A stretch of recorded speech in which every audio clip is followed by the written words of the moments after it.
tell you one thing strange may seem. I actually saw the Custom House forecourts going up. And I saw it from Blackwire Bridge in Phibsborough. At Blackwire Bridge, there used to be a cinema there, and there was a butcher shop, and I was in the butcher shop with the aunt, and she was in buying the old meat, and I was, what was it? 17, 18, 19, 21, 22, 22. Yeah, I would have been 6, yeah. I'm old enough, I suppose, to remember. But it's still, one thing like that stands out in your mind. I remember Collins's funeral. I remember Griffith's funeral, as plain as day, because they went by the gate, and I were all marched down to see the blooming funeral. Well, that had been in 23, I think it would be. I wasn't even at school, I don't think, at the time. I was probably at Mount Neil's, down the road in private school on Whitford Road. That's where I was sent to. Was that down? I didn't know. Where was that school? As a matter of interest, now. Whitford Road, halfway down. In fact, near what? It's now the hospital. You know the hospital. The Mater had it as a convalescing home. No, yeah, that was Drumcondra Hospital. They called it. Oh. I think that's what they called it, because I remember some of my sisters and that going in there and getting their tonsils out and things like that, or in that place. And the school was just in houses just this side of it there. Mrs. McEnroe, great nun up there, Sister Mary Gabriel, she was great. In fact, one thing, after I went from there to Belvedere, I used to go back an odd time, and the kids all got to know us coming back. And the minute we go back to the school, the whole lot got a day off. And she sat down to have a talk with us, sent them all home. She was a gas character. Sister Mary Gabriel. Sister Mary Gabriel, yeah. Oh, she was a holy terror.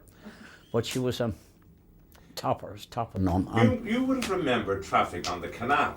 Oh, yeah. Yes, I do, yeah. The canal barges. Oh, yes, they were operating up to the start of the war.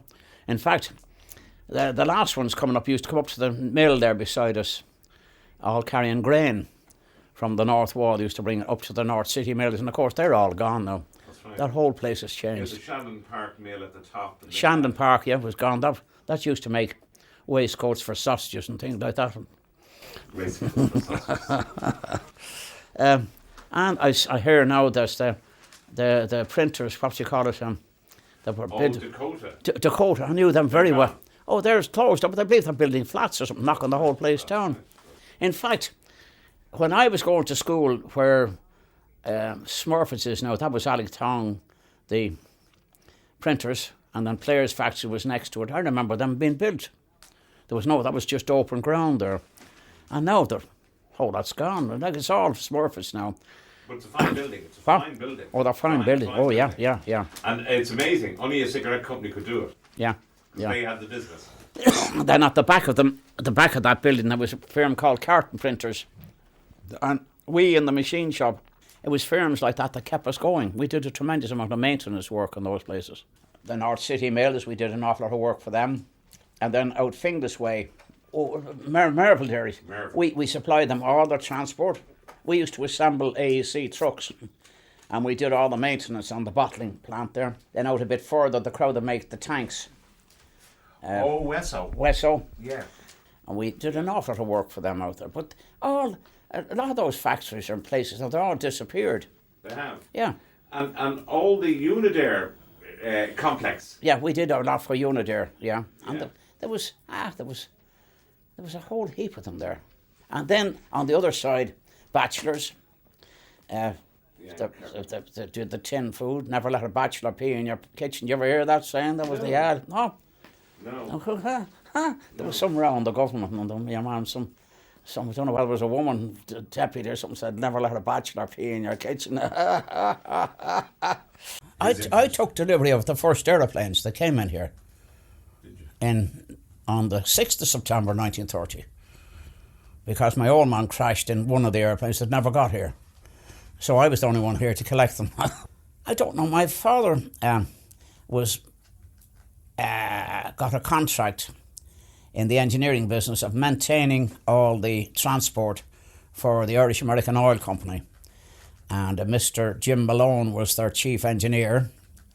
And he joined the Irish Aero Club, became a member on the board of the Irish Aero Club in about 1927 or 28, sometime like that.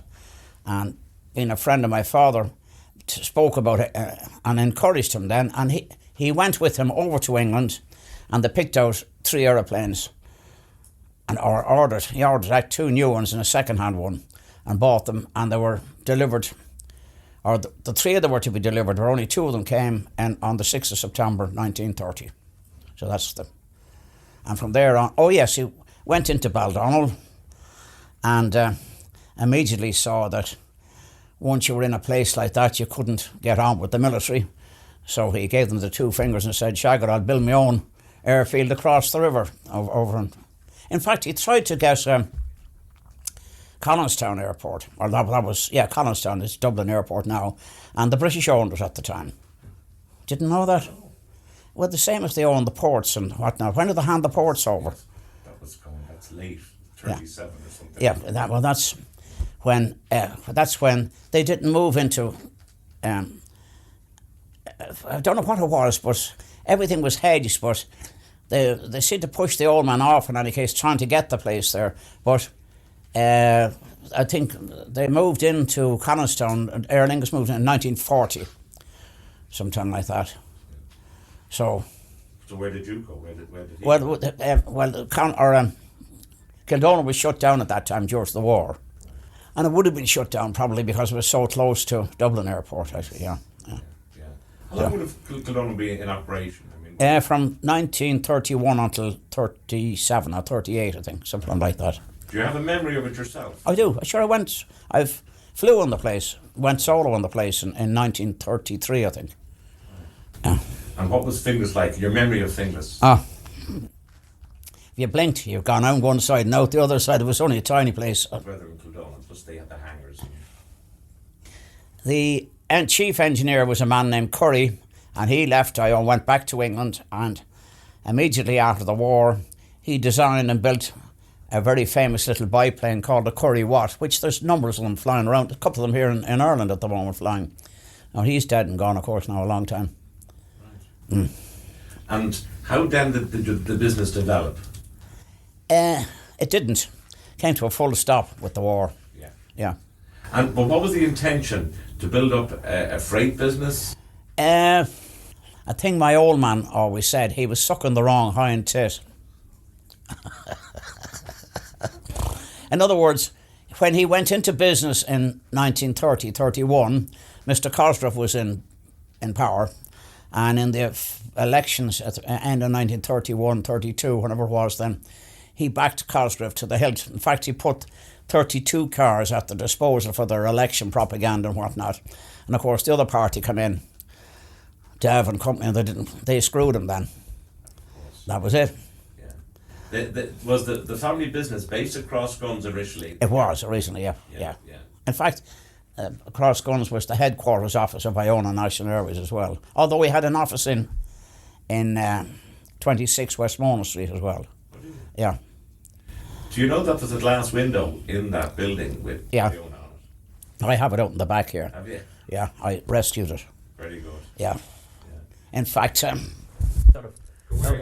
Telefisern came along and helped me. Ah, really? Yeah, take it out, yeah. They're turning it into a pub or something, or that's right. A lap dance club or something. Well, that'd be nice. Yeah. And if it was, would you bother going down? Oh, Jesus, yeah. Yeah. The motor trade. Yeah. And so it was a natural, to have a degree of knowledge about mechanics. Exactly. So it was a natural. Yeah, exactly. Yeah. How did you take it yourself? Did you say, I like this, I love it? What was it about it that appealed to you? I had my first flight in an aeroplane here in September 1930 out of this field where the houses are built at the back here. Really? And the pilot, I gather, had instructions to put that little bugger off flying for good. That was the instructions he got.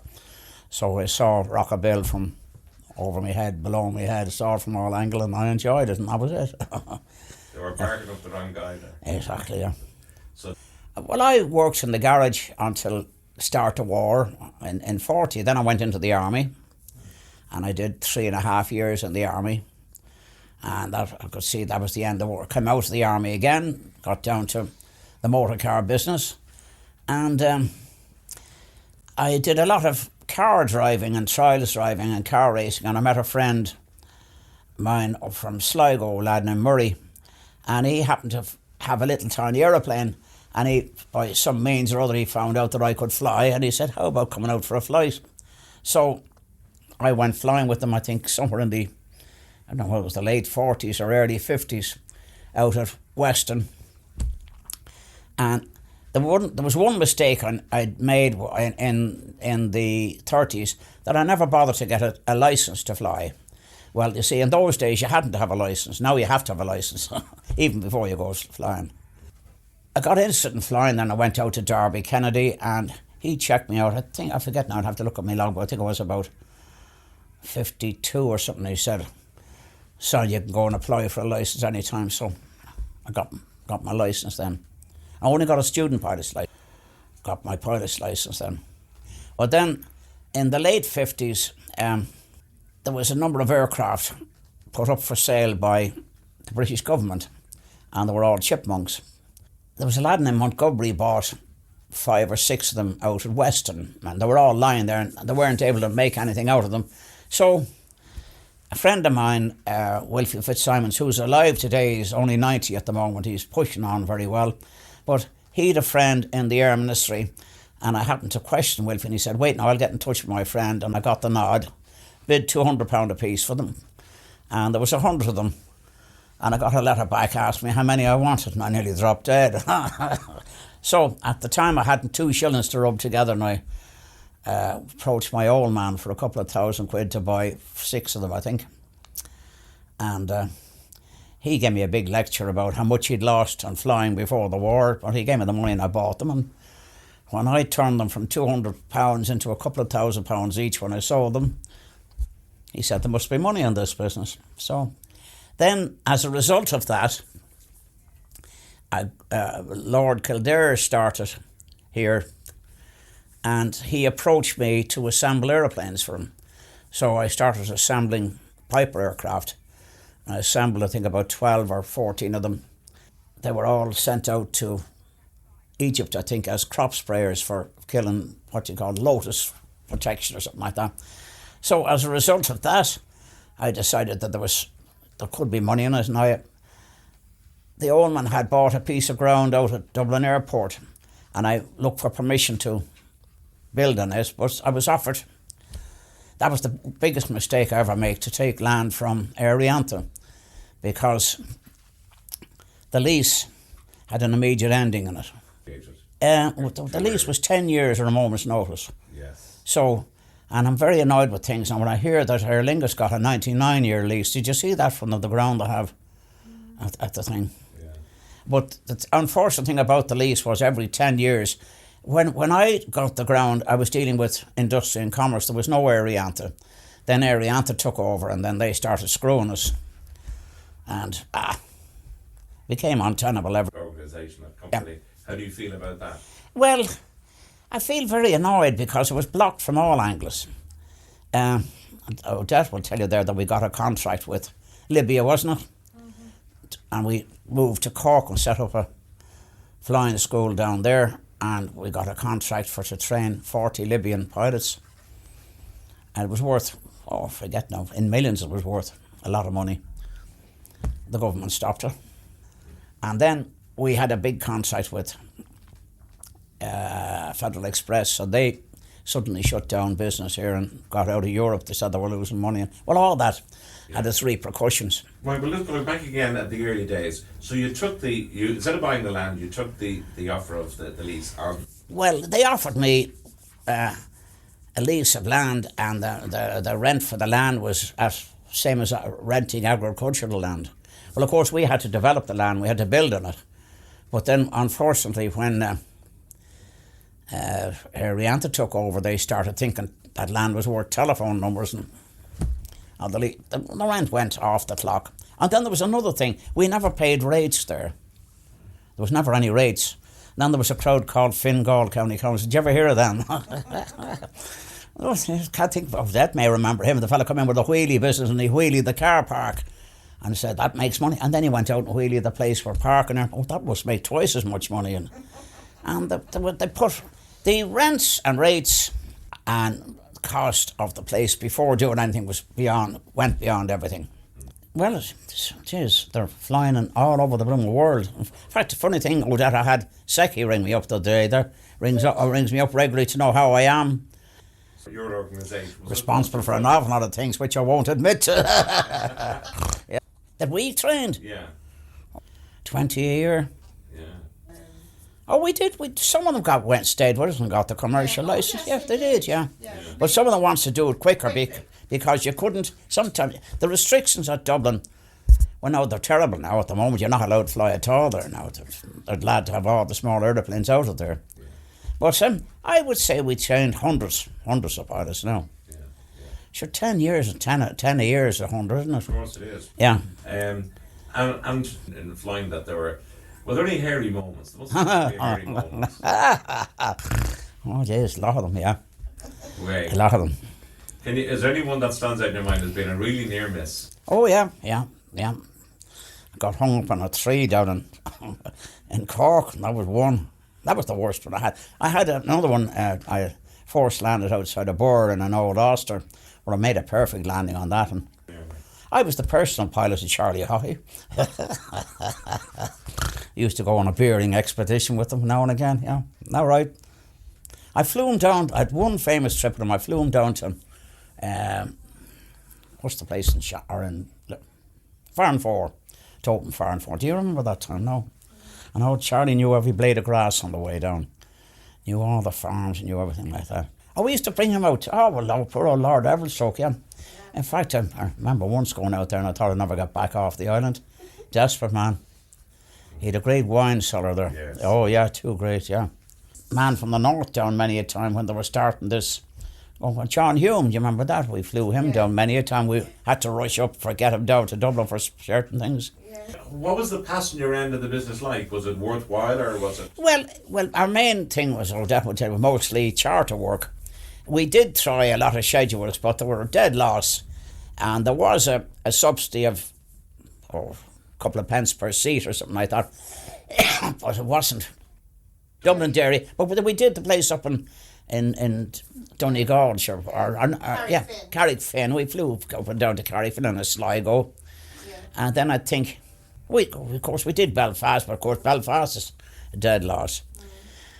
You could drive up, see, with Belfast and Dublin, going through the airport, you have to be there an hour before your flight, and then you have to fiddle around. And well, we did a lot of charters, yeah. And then we had, like, this fella Tidy and all these people belonging to, who was Tidy with? Ben Dunn. We flew them all around the place, yeah. But now, so in your business, you had the training aspect. There was a training aspect to your business. Yeah. There was a freight aspect to your business. Yeah. There was a passenger service. Yeah. Or charter part of your business. Yeah. So what else? Was there any other elements? Well, then we had a big maintenance business. We were looking after 40 or 50 aeroplanes there. I don't know where they're all gone to now. But so Iona Airways was a very busy. I think around the time of shutting down, was it 130 we'd employed or something? There was a total of 130 between there and Cork. Right. I'm looking back at one of the planes. Did you have a fondness for a particular model? Well, I did. I liked the 182. It was a beautiful aeroplane. Grand. Another thing too. I sold the army 8 Cessnas. They still have them. They're the only things that are flying now. Everything else is. In 1922 or 23, he knocked down 2 policemen in Westmoreland Street and kept going. And I was in the car. And I've only vague recollections of it, but I gave evidence in court, and I had the bit of paper, and from newspaper I got something, and I have to try and dig up the copy of it. But every Sunday he went to 27 Chelmsford Road over to see my granny. That'd be my mother's. And of course, a few scoops and talking, and then he drives back. And there was a bloke named Cavan over that side. He used to come on the tram all the way over to our house and visit my mother, and they'd have a talk. And he was going back on the tram, and he was in the tram coming over O'Connell Street Bridge and saw the accident from the top of the tram. And he jumped off and got into the tram and went back and told him, "Come on, you want to come down to Mountjoy and report it. They're bound to catch up with you." So it appeared in court, and he was travelling at the horrible speed of 19 mile an hour in an old T model Ford. And you would have been what age? 1, 22, about 6. Yeah. 5, 6, 7. Can you remember 7. the outcome? Do you remember what the outcome was? Yeah, he just nothing much of it for those times. But actually, what happened was the trams were in the middle of the road, you see, and these two, before the tram stopped, they jumped off, and he was passing the tram on the inside, and they just dropped off in front of him. And he upscuttled both of them, and that was it. But that's very funny. And another thing too, himself and Pat Doyle, travelling from Blessington in to Dublin, hit the steam tram, I think, another time. The steam tram, that's you know there was a steam tram running out there. Out the Blessington, from Terranure. And it used to switch across from once, and it did a switch, and they were coming down, they collected it. Maybe it's just that. I mean, whatever it is about a car going off the road. Yeah. But in the air, the impact is always going to be greater coming down. Well, in a case like I was, in that case, I know that I was on my own this particular day, and very, very sunny day. One of these days, visibility wasn't so great forward, and it was flying along pretty low, and the engine just stopped like that. Now, the first thing you do is look out. Where am I going to put it? So I picked a field, did a turn round, come in, and just dodged over wires and put it down. And well, what was going through your mind? I mean, you don't get time to. You don't get time. You're concentrating on survival. Well, exactly. Going by the book and keeping the bloody thing flying. Yeah. I was responsible for it. Well, actually, this aeroplane was never used in the winter. It was just left thrown in a corner. The amount of hours flying it did in a year was infinitesimal. But those cylinders were rusted up from line, and should have been run or oiled when it was lying. That was the main reason for it stopped. But in any case, Richard Curran, do you remember him? He was flying at Burr. I was after landing at Burr, and I took off and I was heading for. I had a date with an old nurse down in. Do you remember Dirty Nails? They used to call her down in Kerry. But in any case, that was beside the point. I was just down near Nina. Was it Nina? Yeah. And I landed in this field, and I called up Curran. The radio was working. I was able to call up Curran on the radio, and I told him what had happened. And the answer he gave me, F off, don't be codding me. I had an awful job to convince him. But I managed to get him to fly over, and he spotted me, dived in, and went off back, and he went into Dooley's hotel, what's your man that owned Dooley's? I can't think of his name now. But he come out with 3 or 4 others and rescued me, and we tied the aeroplane down, and he brought me back to the hotel. And I always remember him setting up points to the end of the bar there and points to the other end. He says, you start here, and when you're finished, you can be end down there. So that was it. So, I tell you a funny thing about it. You'd imagine it was a coincidence, but you must remember that. There was a telephone strike. The telephone was on, and I couldn't telephone back to Dublin to tell them, do you see. So we decided then for Richard Curran to go up on the aeroplane and catch some of the lads out over Dunboyne, radio message back that I was stuck down here.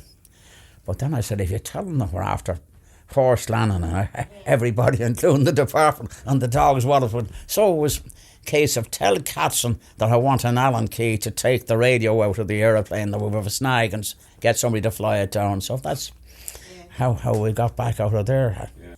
Well, before the war, in this end of the world, it was all gypsy moths, de Havilland aircraft. Reliability, or what were they? Oh, they were all fairly reliable, but open cockpit, where I stood, it was sort of like a saloon car, covered in, and you drive around in your shirt sleeves, whereas the others you had to be in your bowls of wool and whatnot to fly the damn things. And were any of those biplanes? Oh, they're all biplanes. Were they? Oh, yeah. No, but modern ones are all monoplane, either high wing or low wing. But before the war, they were all biplanes. Right. Mostly biplanes, in any case, yeah. Well, Austin was a popular car, very popular before the war, actually, yeah. And, of course, Austin and Morrison, they all got swallowed up with General, or at least, PMC, British Motor Corporation. That's right. We weren't an agent for any particular motor car there. We just sold anything and everything. But I know in the early days we had cars that we had a big taxi service there too, and we were running Dodges, Maxwell, Studebakers and things like that. You never hear of them now. Well, now, why? There's a thing Hope now. No Bells was another one. Why were all taxis American cars, or where did that come from? Well, they made a car suitable, big. Well, we had them in the 20s. Oh, yeah. In fact, I think we used to have a couple of Rolls Royces as taxis. Yeah, did it. And we had, I remember, it's a thing I never kept. My own, I remember there was a beautiful calendar. And a very special, fancy mott getting into this thing, like on the chauffeur driver. And on the bottom was, if in case you might be late, ring up Drumcondra 298. That was the telephone number. And then underneath was, if you're really late, ring up Finglas 5. Kildona was your first experience. That was the first. Yeah. And of course, the war closed Kildona down. Well, actually, the old man got out of it in 34. It was continued on for a year by Lady Nelson. About 35. End of 35, she packed in. And then Lady Heath took it over. And she only lasted another year or so. And then it got out of it on altogether. What were the characters like? Do you remember Lady Nelson? Were you there when we had her out to distribute the prizes? Peter collected her once. She had her own aeroplane there. She was a fine piece of an article too. Yeah. There's lots of ladies and lords flying at that time. Were they? Oh yeah, and then with Lady Heath, well of course she was, she had the greatest vocabulary I ever come across in all my life. Really? Yeah. Colourful. Yeah. Well, I'll have to tell you this, that when I was a young fella, I wanted to go flying and somebody told her to jump into the front cockpit. And in those days there was no wheel, there was just a joystick, but you pull out a pin, you could take the stick out, and if you were carrying passengers you didn't leave the stick in. So she jumped in, there was no stick, and I was flying away and coming into land. She thought I was going too slow and she went looking for the stick, no stick, and she tried to open the throttle, I wouldn't, and the language what she said on the phone to me wasn't worth saying, like, you know. Well, did people actually pay to go up for was there a little business carried on there? Oh yeah. Well, say a little bit about that. Actually, there's people living just houses just at the football pitch, and he come over and gave me photographs, and he tells me that we flew, and he gave me the photographs. I have the copies of the photograph.